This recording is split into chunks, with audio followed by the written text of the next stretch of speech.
Tom does such an amazing job for our city. We're going to talk about infrastructure. He's going to go overhaul of the infrastructure in the city. And then after Tom's presentation, I'll come back up and Tom, you could ask Tom about infrastructure, and you could ask me about anything that's on your mind. So with that, Tom, thanks so much for being here. Oh, you're welcome, Mayor. Thank you very much. I really appreciate it. Thank you. Thank you, Mayor Pro Tem. So I'm Tom Herbel, I'm the city engineer. My job is to build infrastructure, but I'm going to do a whole overview of public works tonight. Give you just a little smattering. We have this great thing called the infrastructure report card we're going through right now. We also have tours that we're doing. So sign up for the tours. It's actually in the sands. So you can come see some of the infrastructure. Most people never know what we have out there, from how we deliver your water, to how we take your sewer away, how we deliver all the flood away when it rains. But I'm going to give the whole overview tonight, not just infrastructure, but of the department itself. So brief overview, there are 5 divisions in public works. There's administration. By the way, they are our heart and soul because they handle all my money. You know, I get about $120 million a year to spend, and they make sure I spend it the right way. And not only the money, but all of our people that we hire, because we have 200 people, they handle all that for us. So they're our rock that help us administer public works. Engineering, I manage the engineering division. I got 45 engineers, surveyors, and a bunch of really boring engineer people. But sometimes we like talking about great infrastructure. Our operations division, these are the guys that you see in the HB trucks all around. You'll see them picking up palm fronds. We do not like, when you say the word Santa Ana winds, we all cringe because of palm fronds flying everywhere in the city. But within 48 hours, you notice they're all picked up. And they're there night and day for sidewalk, traffic, anything operations-wise that's day-to-day. We have our transportation division. They manage the signal network and make sure that everything's timed. We get a lot of fun working with Caltrans on Beach Boulevard, PCH, making sure we're all coordinated. But they manage the transportation systems. So when you're driving like Bouchard and all the signals are interconnected up to the 405 freeway, you'll notice it kind of flows. You hit 3 signals until you get a red. That's because of what they do. And then our utilities division, that's our water, our sewer, our storm drain. That's what they manage. And so all these divisions work, we all work together. And our budget this year was $150 million for all of public works. Personnel, 211 full-time, 35 part-time. I mean, at the bottom it says many more. We have certified mechanics, treatment operators. What that means is the water that comes out of your tap, we have people testing it every day to make sure it meets water quality standards. They're testing our wells. We have a bunch of wells that we pump water out of the ground to deliver to you every day. They're on top of that. Hazmat, we get to hang out with fire a little bit sometimes on accident, things of that nature, and we deal with a lot of hazmat. ISA certified arborists. We really value our urban forest. It's something we really take pride in. I know you see empty tree wells around the streets sometimes, but our parks, we try really hard to make sure that we have a robust landscape throughout the city. We have a policy. We take out a tree, we put back a tree. We never remove a tree without putting one back because we do value our urban forest. Sometimes it's 2 for 1. But we also have playground safety inspectors. We don't just drop a playground in and, boy, kids play on it. We have to have it inspected by the state and make sure that it meets all safety standards. I manage a bunch of engineers. We're, again, a bunch of boring people, and a lot more. How's our budget broken down? This whole thing right here called the Enterprise Fund, the green one, I'm not supposed to walk in front of the screen, that's our water and sewer. It takes a lot of money to bring the water to you every day. We have gigantic reservoirs, we have water wells, we have booster pump stations to bump up the pressure, all sorts of crazy stuff. Our transportation funds at 9%, that's the signals. That's the maintenance of the signals. That's all the mobility improvements you see. You notice a lot of the green paint happening with the bike lanes throughout town. You're going to see a lot more of that. It's the new standard. It's, you know, we're all struggling with the whole e-bike explosion, right? And we're trying to keep up with the game right now. And that's all transportation funds. Other funds, I'm not even going to get into that. Grants, my favorite saying is, I love other people's money. So we at the city, we work hard to try and get grants. This last year, $5.8 million in grants. State, which is Caltrans, OCTA, a lot of grants. We also have federal grants through the U.S. Army Corps of Engineers and FEMA. So that's where all that money comes from. And then we call it our general infrastructure fund. There are things that don't have, like the water and sewer is paid through your water bill. There's not a designated fund for our storm drain system, for our sidewalks, for our streets, for a lot of things like that. That all comes out of the general infrastructure fund. And just to note on the infrastructure fund, we are required through our city charter that 15% of our infrastructure or our general fund actually goes to infrastructure. So the city does a great job at dedicating a line of money to go just to our infrastructure. Physical assets, we got a lot of them. One of the greatest things I like to say is, we're actually the 4th largest city in Orange County. You think of us as a small beach community. We're not. We're big. It takes you 20 minutes to drive from one end to the other. Sometimes 30, 40 minutes when the signals aren't working right. But they are working right. But they are working right. But it's a big city. And the beaches, we have 8 miles of coastline. You see the guys sifting the sand all the time. I love it when you go to State Beach and you look at our beach and you go, wow, we're nice. We take a lot of pride in our beach because, again, it's not only just our tourism, it's our residents. The tourists are gone now for the winter. Now we get to enjoy our beaches, and we keep it clean for ourselves. Facilities, all our community centers, our libraries, our senior center, this building, fire stations. There's a whole gamut of them all over the city.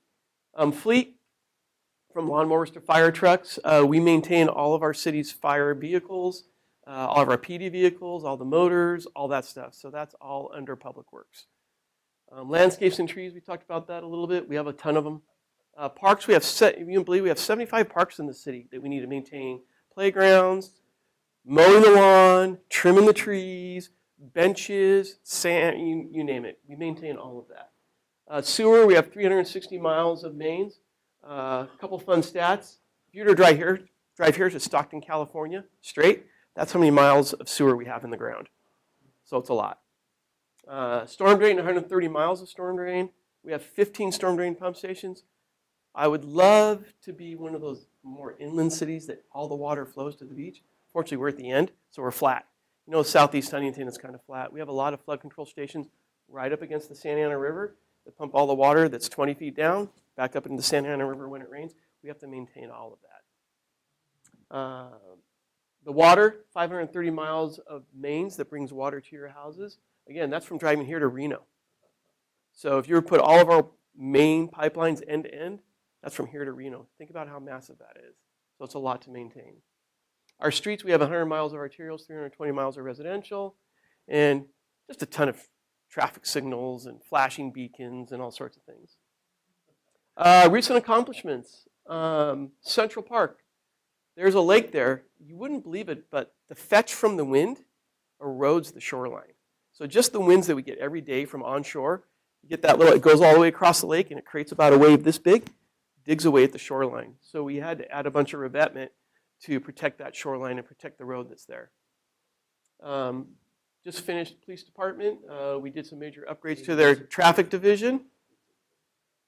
Glen Mar Tract, we did some beautification with the community. It's near Adams and Bouchard, but anyways, did some beautification. It was kind of this ugly, dilapidated, almost looked like horse hitching stalls, and just didn't fit the community. So we did some great things and did some improvements with them over the last couple of years. And new playground equipment. Our playground equipment, as it ages, thanks also to our salt air, it corrodes pretty quickly. We do a lot of replacement here in the city, and this is just one of them that we did. Some other accomplishments, I'm not going to go through them all. Sports complex LED lighting. We did the improvements to the mobility on Delaware, all the green paint. Utica Bicycle Boulevard, I'm going to talk about in a little bit. We also have to replace all those street name signs that get old. So we're currently in the process of replacing all the street name signs in the residential tracts within the city. We also installed rapid flashing beacons. This is the last one here. What those are is, as we are entering this e-bike stage and distracted drivers, we're using flashing beacons to tell people, slow down, watch what you're doing, pay attention to the roadway. Because raise your hand if you've seen somebody driving in a bike lane. I see it all day long, and it just irks me to see that. So flashing beacons are like warnings in areas of high pedestrian use as well as high bike use. Say, hey, watch what you're doing. Yeah, I can hold them to the end. Okay. Yeah, keep it going. Graffiti removal. I'll talk about the My HB app a little bit later, but graffiti removal, we get 2,500 calls about a year, and we hit every one of those. We manage the fuel services for every city vehicle within the city. We have some big fire department rigs that chug a lot of gas, and we manage all that fuel to make sure that they keep running. We've also are mandated by the state of California to upgrade to electric vehicles throughout the fleet, so we're currently going through that process. And I'll just move on from there. Outreach efforts. Every May is National Public Works Week, and we take over Tuesday night downtown, the Surf City Nights. We do a Public Works open house down there. I'd love to see you this May. It's the third week in May every year, and it's a great event. All of our public crews come out. We bring loaders, dozers, all sorts. We bring big, gigantic flood control engines that are really loud and scare kids. No, I'm just kidding. But it's a great event because we get to tell everybody what we do. We work really hard at our water quality. Our beach is one of our #1 assets within the city. And I have a whole team that all they work on is grates on the catch basins, diverting dry weather flows during the summer. You wouldn't believe it, but all the dry weather flows in the summer actually go to the sewer. We have 21 diversions that are installed within the city, and it all goes to the sanitation district. Because that dry runoff during the summer, some nasty stuff. And when it gets to the ocean, it's just not good. So during the summer months, none of that runoff gets to the ocean. It all goes to the sanitation district. Now just some of our bigger accomplishments this last year. It used to be called Rogers Senior Center, 17th Street Park downtown. It was expensive, $3.2 million project. We had a great contractor. We turned an ugly parking lot and a couple ugly buildings into a beautiful recreational park for everyone. So we're super proud of that project. Heil Stormwater Pump Station, it's my biggest project right now. Let's see if this thing actually works. It does. So here's our old pump station. It doesn't meet the 100-year flood capacity. So anyways, the new one's being built right here. It is a big project. It's almost $13 million. And this is when I said I love other people's money. FEMA gave us $8 million of that money. So, actually $6.6 million. And we actually got, when bids came in higher, we went back to FEMA and said, please give me more money. And they gave us more money. So anyways, we're using a lot of other people's money, which is what I love to do. And that is a long project. It won't be done until January 2025. Utica Bicycle Boulevard, I touched on that earlier. This has just been an immensely great project. So Utica feeds into Huntington High School, Dwyer, and Smith. And there's a lot of people that live east of Lake, in that whole community from Lake all the way to Beach Boulevard. And there was really no easy way for them to get, they'd have to get on Yorktown and get on Yorktown. We opened up this area right there for them to be able to travel through. And you'll see sharrows like this go all the way to Beach Boulevard. So it's share the road with bikes. And it was interesting. I think it was about 8 a.m. one morning. I could have seen, I think it was 300 to 400 kids. I sat there for 10 minutes at the signal right here. But anyways, heavily used. They have a signal to cross. Before, everybody remembers the game Frogger. Yeah, right? oh yeah. These kids were playing Frogger with cars driving down Lake. And it's amazing how many people won't stop for kids. They drive right through. So I'm super proud of this. This has just been a great improvement for us. Last one is storm drain forebay. This is the stuff you all never see. We have multiple flood control stations all throughout the city. And how do we keep the trash from getting to the channels and get to our big, gigantic pumps? So these are already removing the trash racks, but we build new ones out of redwood. And it stops every basketball. There's other bigger stuff that comes. We get tires. I don't know where the tires come from. I don't know how they get in our flood control system. But we get tires and all sorts. Shopping carts, you name it. It's all in there. A lot of it comes, homeless encampments sometimes build in flood control channels. And when the rains come, it washes down pallets that they steal from Vons or whatever. And that stops all of that before it gets to our pumps and destroys our pumps. I love talking about the MyHB app. Can I see, raise your hand if you know about the MyHB app. All right, a city engineer, I use this thing every day to report stuff I see as I drive through the city. So the MyHB app, there's a whole litany of things here for you to be able to report. I really recommend it. It goes into our work order system, and it allows us to track. How do you think we knew how many graffiti complaints we addressed? It's all through the app because it goes into a work order system, and we're able to track everything from, like, if you got a swarm of bees, let us know. There's a whole litany of things in there, so please use the MyHB app. It comes to us right away. Graffiti's within 48 hours. Most things are resolved within 24 hours. Tree limbs, you name it. Use the app. You don't have to do it yourself. Use the app. I really encourage everybody to do it. It's a great thing. We love it, and it's technology at its finest. And please, and if you have any questions, you can download it right from the App Store. It's called the MyHB app. And air traffic noise is in there. Everything homeless, we get a lot of illegal dumping. Coyotes. Yeah. We get a lot of mattresses. We get all sorts of weird stuff that are dumped. Water heaters dumped on the side of the road all the time. You wouldn't believe it. I think when people move, they take the water heater and they... Street lighting that's out. Oh, yeah, street lighting that's out, traffic, anything. Anyways, most of it's there. And by the way, if it's not, the first thing when you pull that up, there's just a number to call. If you don't want to go through all of this, just pick up the phone and make a phone call. And it goes straight to our operations yard, and we'll just take it over the phone. If you don't want to go through the app, that's fine.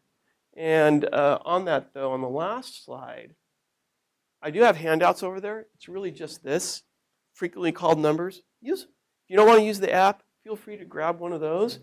This is also on our website, city's website under Public Works. But use those numbers. That's what we're here for. We're here to keep this city clean and a nice place to live. And we can't do it as just employees. We need all of you to help us do that.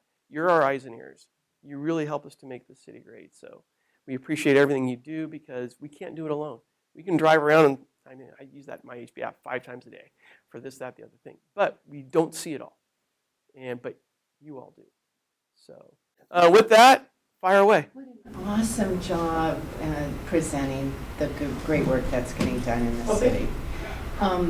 You talked about the bike lane, and I'm a cyclist. Hubby and I are cyclists. And, I don't want to do anything wrong, but I got to say, I'm on a bike, but I'm on a car. And there are times I'll look, nobody's in the bike lane. So if I'm going to make a right turn, should I not be in that bike lane if, nobody's around? You're supposed to merge them. Is that wrong to do? Because I don't know. I'm asking. It's not right. So typically when you come to an intersection, you'll see the bike lane. So the last 50 feet at the intersection, you'll see the bike lane stripe goes dash. That means you can enter in if there's no bikes there. The goal is to keep traffic moving. And if you want to make a right-hand turn lane, it's kind of ridiculous to have to wait for the car in front of you. The reason it's dashed, it says, please go in, as long as there's no bikes. As long as it's dashed, I can go in. But if it's not, I should not. You should not. Okay. But I also want to recommend when you do that, look in your rearview mirror. If there's a cyclist coming back 100 yards back, don't pull in. Right. Give him the right of way. I'm there. Yeah. Because I'm a cyclist, so I get that. And so it's dashed, jump right in there as long as there's no bikes. Okay. Thank you for that. Maybe I'll keep going in one more. Yeah, sure. On the flight, we live under the flight path, and it used to be horrible. And I don't know if something, I guess it was not Southwest, it was the other one, right? Alaska. Some other airlines changed. JetBlue. So JetBlue is no longer out of Long Beach, and so they don't have that same flight pattern. Oh my God, what an improvement. Right. What an Their improvement. planes were a big source of the problem. Now it's Southwest, and they just have to update a few So I things. don't know if they fan it out more, where it's not that direct pathway, but it was out of control. It was terrible. So I'm very happy about them moving. I have to If that was a loader, I'd be able to tell you one way or the other, but since it's an airplane. I know there can follow was some communication system where that was part of the city that you could, make these comments, it's low, and they'd look up the flight and so on. But I guess it just worked itself out, and I'm just really happy. We do have low-flying planes. We have some noisy helicopters. God bless you guys. I love that. I'm pro-police force and all that, but we do have some noisy, however we can keep the noise is good. Well, since it doesn't come to Public Works, but there is an air traffic tab on the MyHB, so... Where does it go? So our Shannon back there, our 4th floor. He laughed because he's gonna go talk to you. Two in the morning. Get ready, Shannon. Yes. Oh, yeah. I have two questions. One of them has to do with our public restrooms on the beach. Is there any space in the grant money that we can remodel them and make them a little more ventable? Not, with the homeless and the issues that we're having. So I really want to remodel, and we could start with the pier and the 9th Street playground. Ventilation, and my second part question has to do with graffiti. I'm in there. I think the locals don't use our restrooms because they know how disgusting they are, right? I know a lot of my husband will not let my kids use the restrooms. What's the park shoes? The ones down at the beach, right around the pier. Yeah. Are challenge for us. So I have what can we do to remodel them? And with the anti-graffiti, have you looked into the anti-graffiti paint? Because some of that stuff is so vulgar. I go down there with a black marker and I just have to do my civic duty and make sure that there's nothing too graphic that. And the other thing is, why does it take 3 days to, like on the graffiti, it says, this can take up to, can we get somebody out there quicker so that we don't have to look at that overnight? Just Let me go back to your first question. So the remodel of the restrooms, we are currently in an endeavor to look at remodeling all those. We have this little thing called the LA 28 Olympics that I haven't heard 100% is coming to town, but we're hoping we get surfing. And we are looking strongly at the restrooms down all along the beach, like the ones up by Golden West.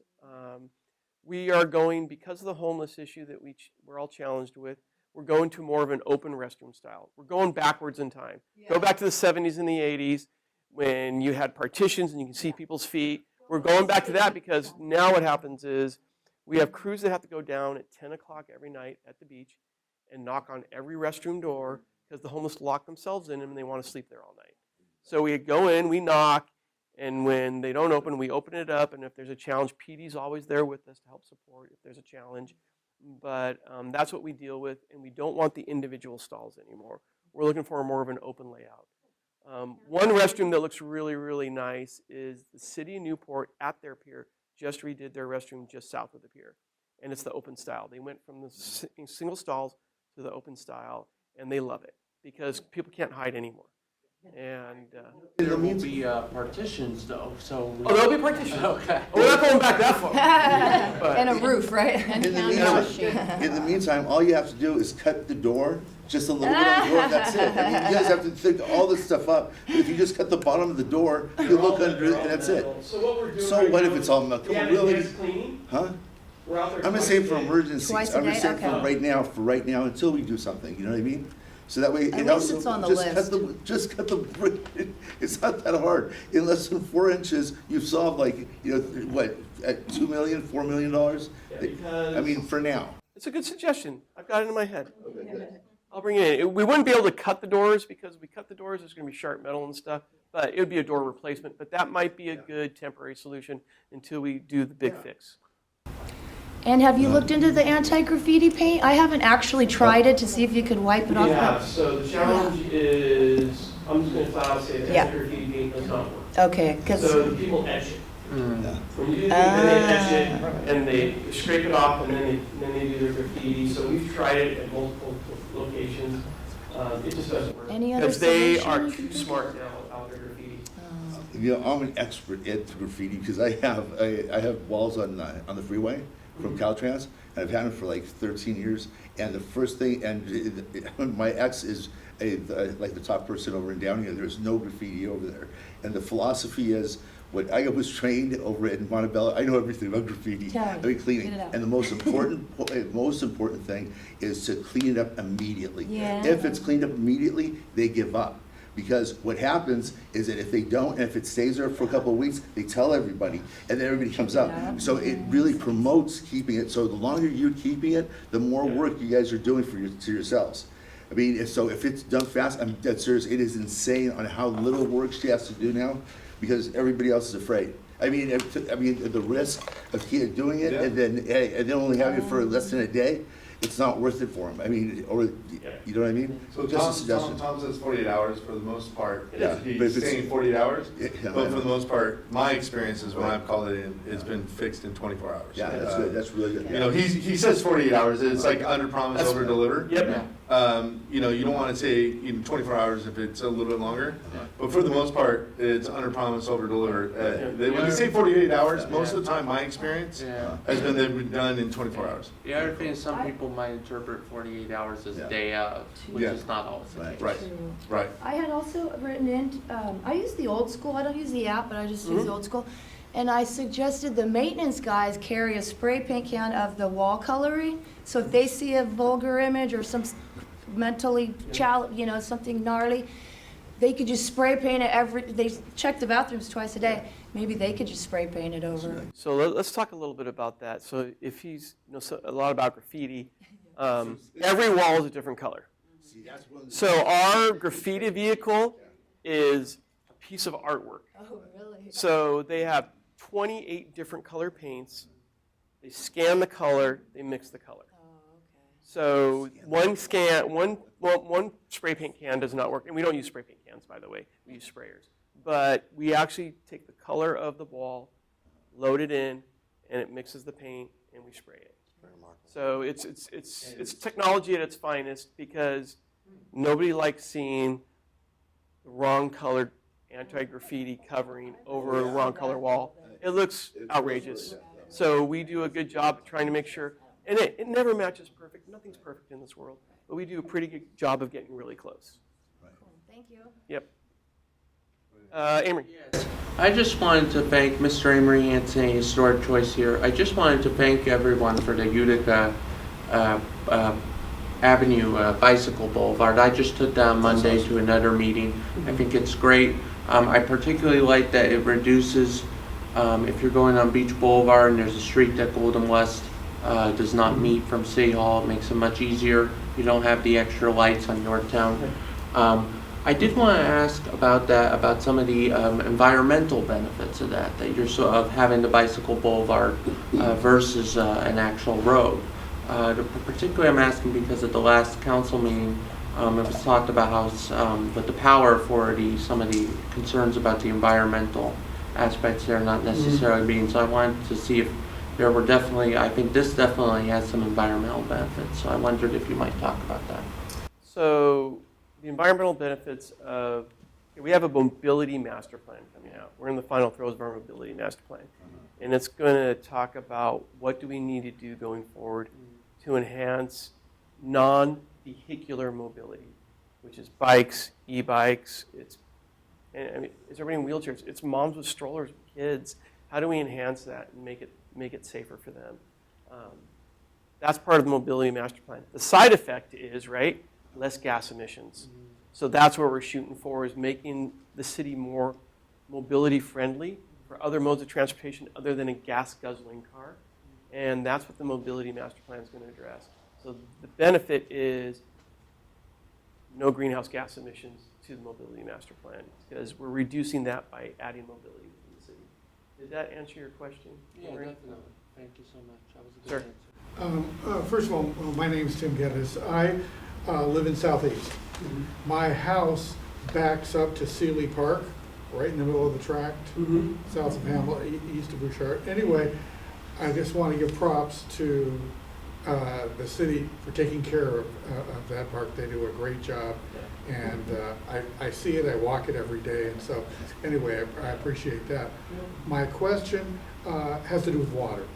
About 20 or so years ago, the city of people of Huntington Beach woke up to the with the Poseidon project, woke up to the fact we have groundwater, which people down south they don't have. They don't have wells. They don't have anything. But if you could just give me an update on our groundwater situation and how much water we get locally from the aquifer versus imported water, things like that. So, gosh, I know this stuff too. So 75% of the water that comes out of your faucets or you take showers or whatever comes from our wells, 75%.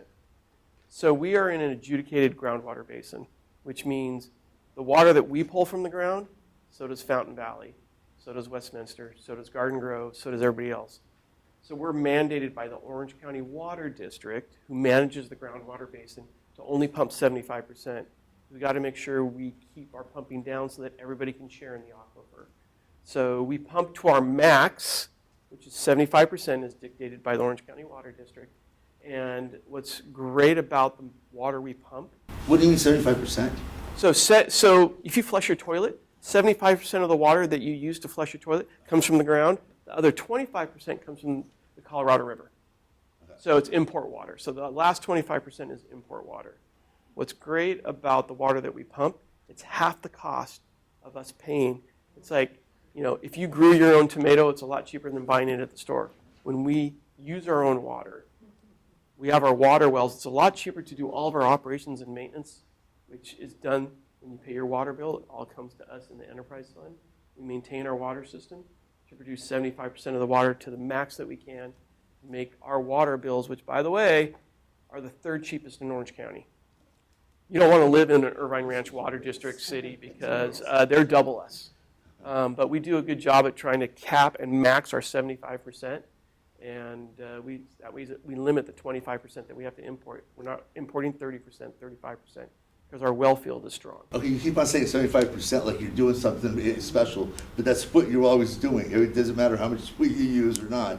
It's always going to be 75% and then 25%, right? So it's not like you guys are doing a great job. It's smart to do that. It's smart to do that. Yeah, there are other okay. cities that have not invested enough in their water wells. They don't produce 70. They can't pump 75%. You mean they can't produce the 25%? They don't have the wells we do. They don't have the wells we do. They cannot produce the 75% to meet the max. Right. So they they're rely actually more paying. That's why their rates are higher. So they rely more on the Colorado River and Correct. other sources. So what do you do with the rest of it? If it goes over the 75?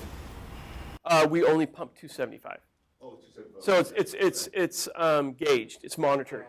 So they only pump a certain amount. We only pump a certain amount. Otherwise, Orange County Water District comes and slaps our hand and says you're pumping too much water. So we have to report to them every month on how much we've pumped. Solid. Can you talk for a minute about that? And if we, for instance, built a bunch more wells and just started taking up more water out of the groundwater, talk about why it's managed as it is and the effects of the groundwater replenishment program. And Sure. Thank you. So 2 parts. Let me start with the groundwater replenishment system because that leads into your first question. So the groundwater replenishment system along Ellis Avenue, we actually inject water into the ground. The reason being is we have this big old thing called the Pacific Ocean. If we didn't have all these, there's 25 injection wells along Ellis. It's water that comes, by the way, sewage goes to plant number 1 down at the Santa Ana River. Orange County Sanitation plant, they treat the water, they deliver it to the Orange County Water District, so sewage goes to the Orange County Water District. They treat it more to drinking water standard. Then it gets pumped into these injection wells. The reason being is because when you suck through a straw and you suck the water out of your cup, if you had salt water would fill the rest of it because it's an endless supply of water out there in the ocean. So the intrusion barrier keeps the salt water from contaminating our fresh groundwater. And that intrusion barrier protects the aquifer. I mentioned all those cities. It protects all the aquifer for all those cities. And so that's the groundwater replenishment system. It keeps the ocean at bay by creating a wall of fresh water that doesn't allow the salt water to infect our water. Then what do we do with the brine? The remainder, it's called the brine. That goes back into the sewage and it gets dried out into, we call them cakes, and then it gets delivered for agricultural purposes. Cool. It's not the brine you're thinking of, it's a very different brine that they generate through their RO system. And there was part 1 of your question, which was, remind me again? And so what would the effect be if we just willy-nilly didn't act in coordination with the rest of the water district in Southern California? We love suing, right? Yeah. So, but what are the effects? So overall, if we just randomly took all the water we wanted, it comes back. Garden Grove, Fountain Valley, Well, Westminster, they would all join in a class action lawsuit against us, Yeah. saying, you're taking our water too, which is a managed basin by the Orange County Water District. And I wouldn't even want to imagine what would happen. But ultimately, over pumping leads to saltwater intrusion, which means our water supply in 10 years would be hosed. Yeah. And the Orange County Water District does a great job. Who's been up to the Honda Center up Santa Ana River way up there? Those are settling basins. The water from the Orange County Water District here is pumped all the way up to those settling basins, and that replenishes the aquifer up there. What's the Honda Center? It's where the Anaheim Ducks play. It's an arena. It's an arena. Over in Anaheim. Yeah, It's up in Anaheim. Filtration system? I mean, is that where they, So yeah, they pump it into the river, which is all sand, right? and it filters back into the aquifer, and it eventually migrates back down to us here in Huntington and Fountain Valley and Gardens. There's a river trail, the Santa Ana River, that goes from PCH, All the way up, Rutgers, yeah. all the way to Riverside and San Bernardino. Yeah, I've seen, Great yeah, bike trail. people walk it all the time. So that's a real river. Yeah, thank you. That's good. My name's Butch Twining. I want to go back to the budget for a second. I saw your pie chart and everything. And Huh? I know. I just want to know, it was 125 million or something like 150 million. Is that all allocated, or is there a discretionary fund in there for emergencies or, local groups in town to say, hey, I want more trees here, we had a tree die there. Is there a discretionary fund in the, within your budget to, take care of, special situations that you don't have specifically budgeted or have a budget allocated for it? So we do have a discretionary fund, but we use it for emergency purposes. We don't have a discretionary fund to do things that are not planned. But I'll let you know that we do a lot of joint projects. I mean, we just did this great project up off Edinger near the harbor with the Sea Isle Garden Club. They paid 50%. If somebody's willing to put up 50% of their money, we're willing to put up 50% of the money. And it was a mobility project. We added ways for people to walk to get to the Edinger bike path. There are things like that we've done. We've done some things at Central Park with the Tree Society where they'll chip in. Like we'll provide labor sometimes for free. It's like, okay, you buy the trees, we'll plant them. So there are cooperation things that we do like that all throughout the city. I met with the Tree Society today, and that's kind of the impetus behind the question is, we talked about the new 50 for 50, the 50-50 project, and I asked them how they, raise funds for it, and how Public Works gets involved in it, and he told me, you guys have a good collaboration. We don't normally like to, we just don't have money. I mean, we suck our budget dry every year. I mean, there's always requests for sidewalk this, tree that, and sometimes when it's a safety issue, we have to act. We have to be right on it. And that's what that discretionary funds are for. Sometimes there's a little bit of funds left, but typically we bleed it dry every year. And if we know ahead of time, like a year ahead of time, and there's a community project that wants to happen and we can collaborate and make it happen, sometimes it takes time to plan it, but we usually make those things happen. And we just had another resident, so we also have an alley program, by the way. Our alleys in the city are horrible. I wish I have no funding stream for alleys. I can't use our Measure M gas tax. I can't use any of that stuff for it because OCTA won't let me. It comes from our general fund, which typically goes to parks, maintenance, and things of that nature. But we have a 50-50 program. We just paved an alley in downtown where the residents all got together and came up with 50% of the money. We came up with the other 50% of the money and got it paved.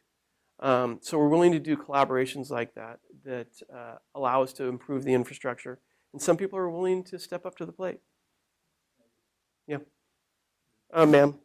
So I just want to say that Central Park, I've been walking in that park for years, after work and now that I'm retired. In the morning, it's fabulous. There's been so many improvements in there. The restrooms have been dramatically improved, although I still don't use them, but nevertheless, there's still a lot, the park is clean, it's kept natural looking, it's not intended to be a well manicured, it's just to look like a forest, yes. Sometimes and sometimes there's dead trees in there, and they're supposed to be dead, stuff like that, stuff falls down in storms. It's great, you all done a great job. I can't take all the credit, by the way. Well, the community chips in a ton at that park. You do have a landscaping company that comes through there. Yeah, they and do. I do stop and talk with them. But, We got residents that set up the plate and do weeding and pick up branches. yeah, in the secret really garden and all that take kind of stuff, I've pulled my own stuff too, because I can't stand weeds. But, are you, have any purview over the Wintersburg drain? Nothing. County drain.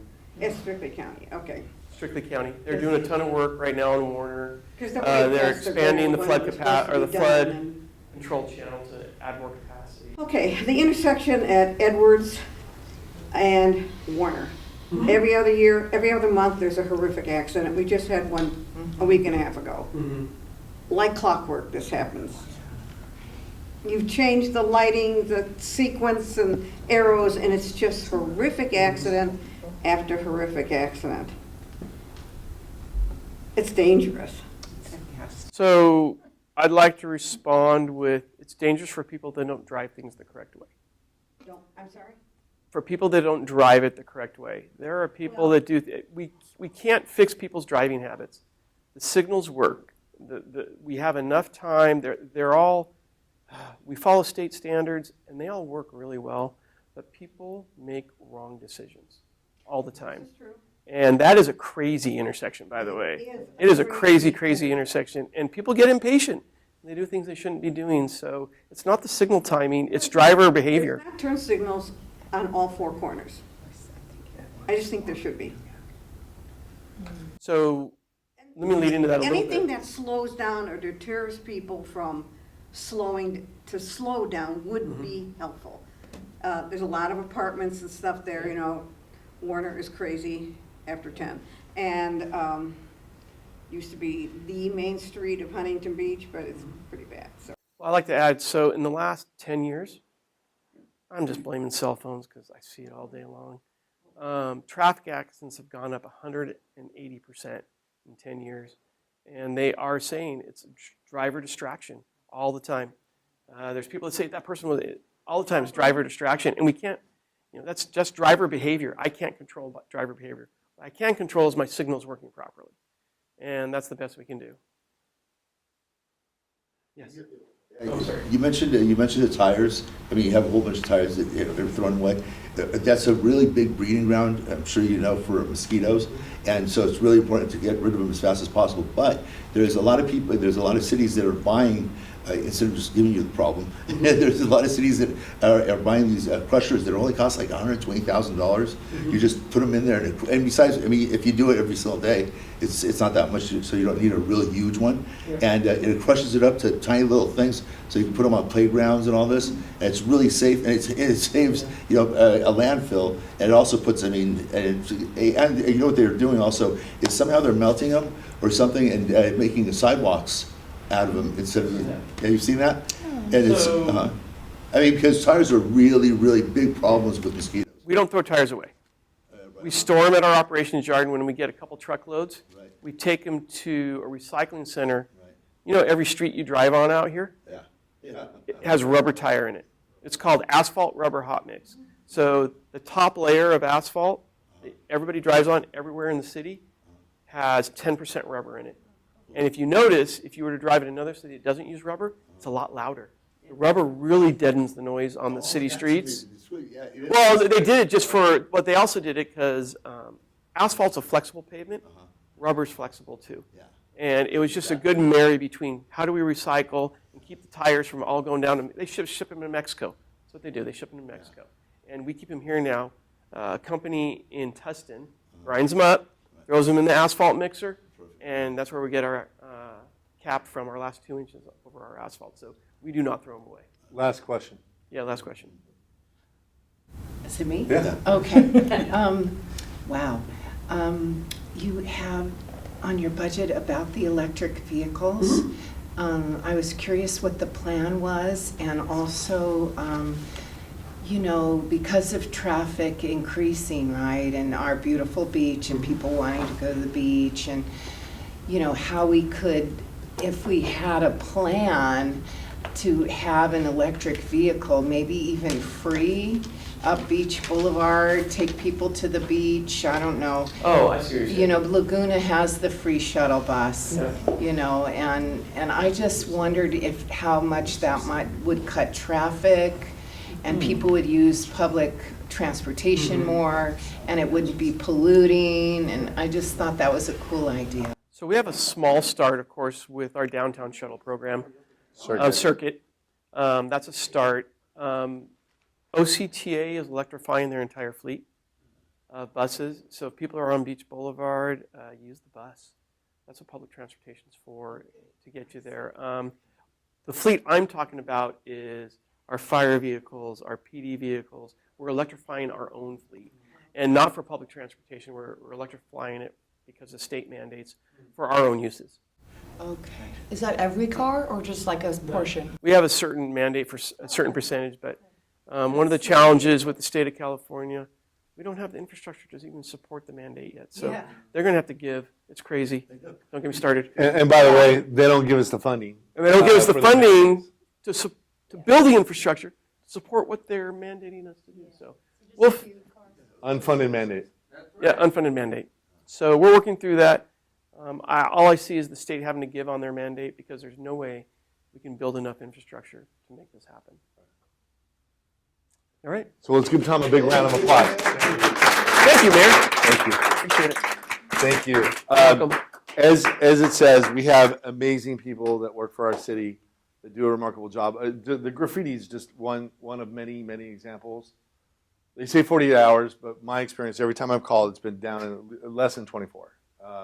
So again, let's give them a big round of applause. Thank you. And I would just like to say thank you for coming out. I thought it was very important that we get an update from the Public Works. You see all the great things that our city does, and we just need to do what we can to support them. I will tell you, as mayor and next councilman, we're going to work very hard at what they call that grant money, and we're going to work very hard to get federal dollars, state dollars, as well as OCPA, and make sure we get the monies coming in here that we need to. And the public-private partnerships are huge. When private enterprise comes in and matches us, because there's not enough money out there to alleviate all of what we need to get done. But if we do our job and work hard with the federal, state, local, and then we do the, think outside the box and do some public-private partnerships, we're going to move the ball dramatically. And I think, again, one of the reasons why Huntington Beach is such a great city to live in is because of hard work, just people like Tom. So, again, thank you so much for being here. I really appreciate it. I'll hang around and talk to you individually. But thanks for taking the time to be here. It's very important that we get this information, and I really appreciate all of you, because all of you, I see a lot of you that are at a lot of different meetings that we do. You are really what makes Huntington Beach special. And by the way, if you have any suggestions of people who, and we've honored Amory, right? Mayor Spotlight Awards. If you have any suggestion of people who should be honored at the Mayor Spotlight Awards who volunteer for our city, please let Julie know, and we're going to make sure we thank them on behalf of the city of Huntington Beach. So thank you so much. Appreciate it. Thank you, everyone.